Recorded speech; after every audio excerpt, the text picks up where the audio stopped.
ये वीडियो आप सभी के लिए बहुत इंपॉर्टेंट है क्योंकि इस वीडियो में हम ह्यूमन हेल्थ से रिलेटेड कुछ बेसिक पॉइंट्स जानने की कोशिश करेंगे जो कि आपको पता होना चाहिए और ये सभी पॉइंट्स आपको आगे तक काम आएंगे। तो यहाँ पे हम देखेंगे ब्लड प्रेशर, पल्स, ऑक्सीजन, ये सभी चीज़ें आपको आगे तक काम आती हैं। तो सबसे पहले हम बात करते हैं ब्लड प्रेशर की। तो देखिए ब्लड प्रेशर क्या होता है। ब्लड जिन नलिकाओं में बहता है या फिर जिन कैपिलरीज में सर्कुलेट होता है उनकी वॉल्स पर जो प्रेशर डालता है। मान लीजिए ये हमारी नलिकाएं हैं या हमारी कैपिलरीज हैं और इसके अंदर ब्लड सर्कुलेट हो रहा है, तो ये इनकी वॉल्स पर जो प्रेशर डालता है दोनों साइड में, उसे हम ब्लड प्रेशर कहते हैं। और ये ब्लड प्रेशर दो टाइप का होता है, सिस्टोलिक एंड डायस्टोलिक। तो यहाँ पर सिस्टोलिक ब्लड प्रेशर हमारा ऊपर का ब्लड प्रेशर होता है, जबकि डायस्टोलिक ब्लड प्रेशर हमारा नीचे का ब्लड प्रेशर होता है। तो हम यहाँ पे जानेंगे कि ब्लड प्रेशर नॉर्मल कितना होता है और हम कब मानेंगे कि हमारा ब्लड प्रेशर बढ़ चुका है। तो देखिए यदि किसी का ब्लड प्रेशर ऊपर का 120 होता है, यानी कि उसका सिस्टोलिक ब्लड प्रेशर 120 होता है और उसका डायस्टोलिक ब्लड प्रेशर 80 होता है, तो इसे हम नॉर्मल ब्लड प्रेशर मानते हैं, यानी कि वह व्यक्ति बिल्कुल स्वस्थ है। और इसके अलावा यदि किसी का ब्लड प्रेशर 130 हो जाता है ऊपर का और नीचे का 85 हो जाता है, तो ये ब्लड प्रेशर भी नॉर्मल माना जाता है, यानी कि उसका ब्लड प्रेशर अभी कंट्रोल में है। और इसके अलावा यदि किसी का ब्लड प्रेशर 140 ऊपर का होता है और नीचे का या फिर 90 हो जाता है, यानी कि यदि ऊपर का 140 हो या फिर नीचे का 90 हो, तो इसे हम थोड़ा सा बढ़ा हुआ ब्लड प्रेशर मानते हैं। एंड लास्ट में यदि किसी का ब्लड प्रेशर ऊपर का 150 हो जाता है और नीचे का 95 हो जाता है, तो इसे हम वेरी हाई ब्लड प्रेशर मानते हैं, यानी कि उसका ब्लड प्रेशर बहुत ज़्यादा बढ़ चुका है। और ऐसी कंडीशन में हमें तुरंत डॉक्टर के पास में जाना चाहिए क्योंकि ये इमरजेंसी कंडीशन होती है। अब बात करते हैं ऑक्सीजन लेवल की। तो देखिए जो भी हम सांस लेते हैं उसमें कई सारी गैसेस के साथ में हमारे अंदर ऑक्सीजन भी जाती है जो कि हमारे लंग्स के एल्वियोलाई पर जाकर हमारी टिश्यू से एक्सचेंज होती है और हमारे ब्लड के थ्रू पूरी बॉडी में सर्कुलेट हो जाती है। तो इसका लेवल कितना होता है ये भी आपको पता होना चाहिए। तो हम देख लेते हैं। तो देखिए ऑक्सीजन लेवल को हम ऑक्सीमीटर से मापते हैं, ये भी आपको पता होना चाहिए। और यदि किसी का ऑक्सीजन लेवल 94 है या 94 से ज़्यादा है, तो वो व्यक्ति बिल्कुल सामान्य है, यानी कि उसका ऑक्सीजन लेवल बिल्कुल नॉर्मल है। और यदि किसी का ऑक्सीजन लेवल 95 से 100 के बीच में आता है, तो उसका ऑक्सीजन लेवल काफ़ी अच्छा है। अब बात करते हैं कि हम इसे कम कब मानेंगे। यदि किसी का ऑक्सीजन लेवल 90 से 93 के बीच में आता है, तो उसका ऑक्सीजन लेवल जरा सा कम है, यानी कि उसका ऑक्सीजन लेवल थोड़ा सा कम हो गया है और इसे आप एक्सरसाइज द्वारा सही कर सकते हैं। लेकिन यदि किसी का ऑक्सीजन लेवल 80 से 89 हो गया है या इससे भी कम हो गया है, तो ऐसे में उसका ऑक्सीजन लेवल बहुत कम हो चुका है और ऐसी कंडीशन में आपको डॉक्टर की सलाह पर एडमिट हो जाना चाहिए। अब बात करते हैं हम पल्स रेट की। तो देखिए ये भी किसी हेल्थी पर्सन की हेल्थ को मेज़र करने के लिए बहुत ही अच्छा क्राइटेरिया है। हम जानेंगे कि किसी नॉर्मल पेशेंट का या व्यक्ति का पल्स रेट कितना होता है। तो देखिए ये होता क्या है, हमारा दिल या हमारा हार्ट 1 मिनट में जितनी बार बीट होता है या धड़कता है उसे हम पल्स रेट कहते हैं।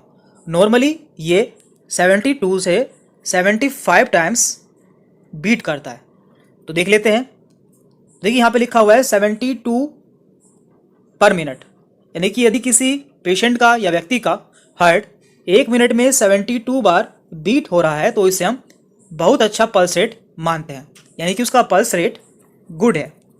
और यदि किसी का 60 से 80 के बीच में पल्स रेट आता है, तो उसका पल्स रेट नॉर्मल है। लेकिन यदि किसी का पल्स रेट 90 से 120 के बीच में आता है, तो उसका पल्स रेट काफ़ी बढ़ा हुआ है। तो ये भी आपको पता होना चाहिए। अब बात करते हैं हम शरीर का तापमान, यानी कि बॉडी टेम्परेचर। ये जानना भी आपके लिए बहुत इंपॉर्टेंट है कि हमारे शरीर का टेम्परेचर कितना होता है।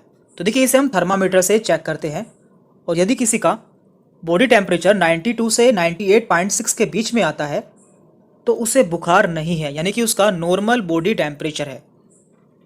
और यदि किसी का टेम्परेचर आपको 99 मिलता है, तो उसे हल्का सा बुखार है। और यदि किसी का टेम्परेचर 100 से 102 या उससे ज़्यादा मिलता है, तो उसे ज़्यादा बुखार है। तो ये भी आपको पता होना चाहिए। अब बात करते हैं हम HRCT या फिर चेस्ट सीटी स्कैन की। ये आजकल बहुत कॉमन है और इसमें हम किसी भी बॉडी पार्ट को या किसी भी बॉडी ऑर्गन का डिटेल में एनालिसिस कर सकते हैं। तो यहाँ पे कुछ स्कोर दिए जाते हैं, जैसे कि 0 से 8, 9 से 18, 19 से 25। तो पहले हम इसे समझ लेते हैं कि ये होता क्या है। देखिए यहाँ पे हमने लंग्स का डायग्राम लिया है इसे समझने के लिए। तो देखिए लंग्स में दो साइड होती है, यानी कि दो लंग्स होते हैं, राइट एंड लेफ्ट। तो आप जानते हैं कि राइट साइड में हमारे लंग्स में 3 लोब होते हैं, सुपीरियर, मिडल एंड इन्फीरियर। जबकि लेफ्ट साइड में हमारे लंग्स में केवल 2 लोब होते हैं, सुपीरियर एंड इन्फीरियर। तो देखिए यहाँ पे हम इन्हें कुछ नंबर्स देते हैं, यानी कि सीटी स्कोर देते हैं। तो यहाँ पे हम हर लोब को 5 सीटी स्कोर देते हैं। मान लीजिए यहाँ पे हमने 5 दिया है इस लोब को, इसे भी 5 दिया है, इसे भी 5 दिया है, इसे भी 5 दिया है और इसे भी 5 दिया है। तो कुल मिलाकर हमारा स्कोर बनता है 25। तो हम सिटी स्कैन में देखते हैं कि हमारा कितना परसेंट या कितने लोब खराब हो गए हैं। यदि हमारा मान लीजिए कि हमारा सुपीरियर लोब में से इसका 3 पॉइंट खराब हो गया है, तो हम मानेंगे कि यहाँ पे केवल इसका 2 पॉइंट ही सही है। और मान लीजिए कि यहाँ से हमारा 1 पॉइंट खराब हो गया है, तो यहाँ पे हमारा केवल 4 पॉइंट ही सही है। तो इस तरह से हमारा स्कोर बैठेगा, यहाँ का 5, यहाँ का 5 एंड यहाँ का 5, 15, 15 और 4 19, 19 एंड 2 21, यानी कि हमारा 25 में से 21 स्कोर आएगा। इस तरह से हम सिटी स्कोर में देखते हैं कि हमारा लंग कितना डैमेज है या उसमें कितना इन्फेक्शन हो चुका है। तो आप इसे समझ गए होंगे। तो वापस से आते हैं अपनी स्लाइड पर। तो देखिए यहाँ पे दिया हुआ है, यदि किसी का HRCT यानी कि high resolution computer tomography score 0 से 8 के बीच में आता है, तो उसे माइल्ड इन्फेक्शन है, यानी कि उसे हल्का इन्फेक्शन है या उसे अभी इन्फेक्शन की शुरुआत हुई है। और यदि किसी का HRCT स्कोर 9 से 18 के बीच में आया है, तो उसे मॉडरेट इन्फेक्शन है। और यदि किसी का HRCT स्कोर 19 से 25 के बीच में आया है, तो उसे सीवियर इन्फेक्शन है, यानी कि उसे काफ़ी गंभीर इन्फेक्शन हो चुका है। तो इससे आप जान सकते हैं कि किसी को कितना इन्फेक्शन हुआ है उसके लंग्स में। और साथ में आपको यह भी जानना जरूरी है कि माइल्ड इन्फेक्शन में जो कंडीशन है या इन्फेक्शन है वो नॉर्मल दवाई से ठीक हो सकता है, लेकिन सीवियर इन्फेक्शन में ऑक्सीजन एंड वेंटिलेटर की ज़रूरत होती है। तो आज की वीडियो में हमने कुछ ऐसे बेसिक पॉइंट देखे हैं जो कि आपको पता होने चाहिए, क्योंकि आपको ये सभी पॉइंट आगे चलकर काफ़ी ज़्यादा काम आएंगे। तो इस वीडियो में इतना ही था। आपको यदि कोई कन्फ्यूजन होती है या कोई डाउट रहता है तो आप हमसे कमेंट करके पूछ सकते हैं। Thank you very much.